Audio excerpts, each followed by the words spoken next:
Hey guys, welcome back to Plow and Pantry Homestead. This is Alicia if you're new here, and today I thought I would bring you along with a typical summer day kind of routine. I usually start out pretty early in the morning. This is like 6:45 in the morning here, and today I'm starting in some front flower beds. I get my gardening done early in the day before it gets too hot. It was very humid this day though, so it was hotter than it should have been.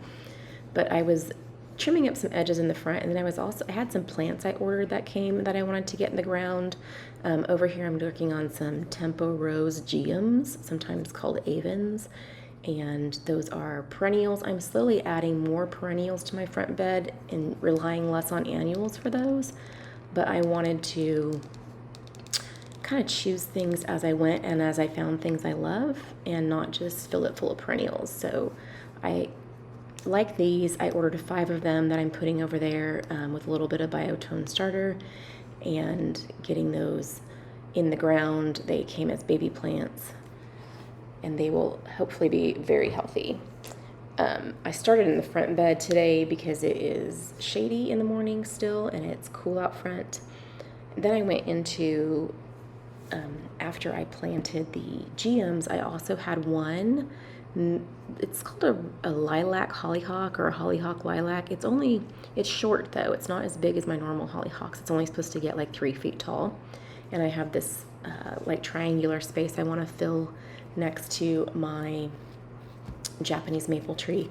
And I have annuals there right now, some supertunias, but I left a space for it in case I found something that I liked.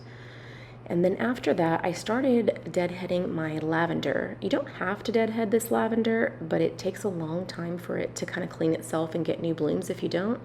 So I usually deadhead it once or twice a season and just let it grow new blooms. And then I was about halfway done with this when a random storm started. We weren't supposed to get a storm this day, but I heard coming across the mountain from the neighbor in front of my house, you could just hear it hitting the trees and coming over. And so I kind of ran inside there. It wasn't long, but it did pour.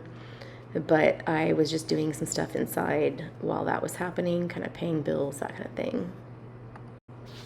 Once the storm passed, I went outside to the garden, the main garden. I needed to work on getting the corn in. It was my big goal to plant the corn today. I had the patch almost ready.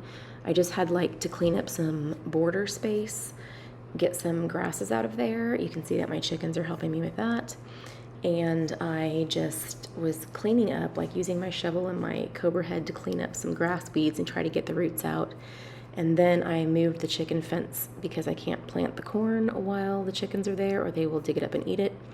So I moved the chicken fence and I started planting the corn.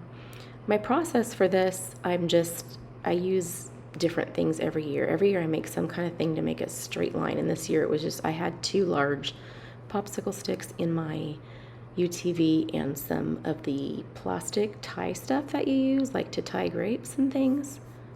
Oh man.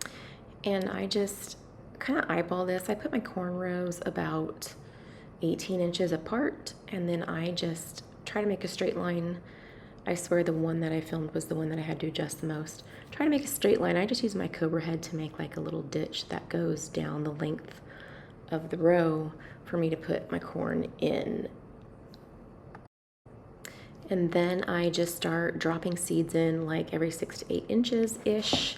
I got my seeds this year at the Farmers Co-op, which is not where I normally get them, and they had this kind of pink stuff on the outside. I'm assuming it's to help it germinate.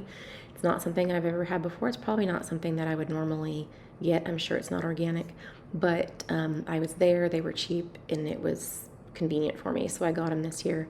It did kind of turn my hands pink though, I have to say, so that was the funny thing about, but I just go down the rows and drop the corn in.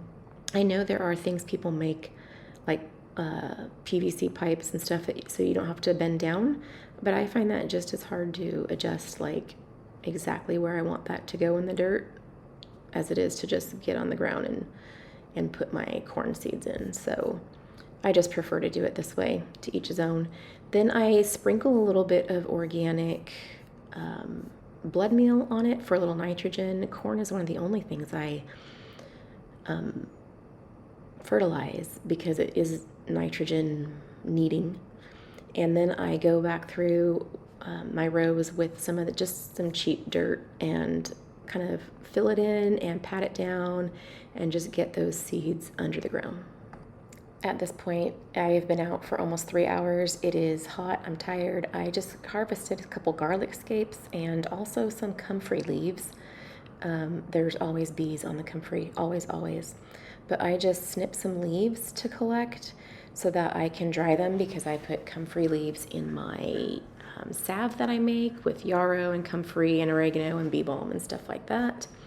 So I took all the stuff inside, and then my next order of business is always a shower and lunch. And then once that is done, I started on making some garlic scape compound butter. I love this. I like it on steak. I like it on like garlic bread. I like it on roasted vegetables. I use it for a lot of things. A lot of people will make garlic scape pesto with their scapes. I find that very, very strong and don't really love it. I don't hate it, but I don't love it. But I really like the garlic scape compound butter. So I make that. I just kind of roll it into wax paper into little rolls, and I will put one in my fridge because I just finished up the one I had from last year, and I'll put the other one in the freezer, and then I will have it whenever I need it. And then I also remembered that I was supposed to crock dinner, so once I got that cleaned up, I got dinner in the crock pot. This was a chicken freezer meal I made that was thawing out during the morning. It was sweet fire chicken, just served it over rice with stuff. Then once I got dinner in the crock pot, I started rinsing the comfrey leaves, which for some reason my phone cut out on filming this, but I ran a sink full of cold water in a bowl, and I add the comfrey leaves in and swish them around with a little bit of vinegar, and I let it sit for like 20-ish minutes. And then I start the game of Tetris, where we put the leaves on the trays and try to get as many on each tray as possible in a single layer. I like to start with the big leaves first and then fill in the small spaces. So I got, I think, 6 full trays of this into the dehydrator, and I like to let it go for about a day. It depends on the humidity level outside though, because my dehydrator is in the garage, so humidity affects it.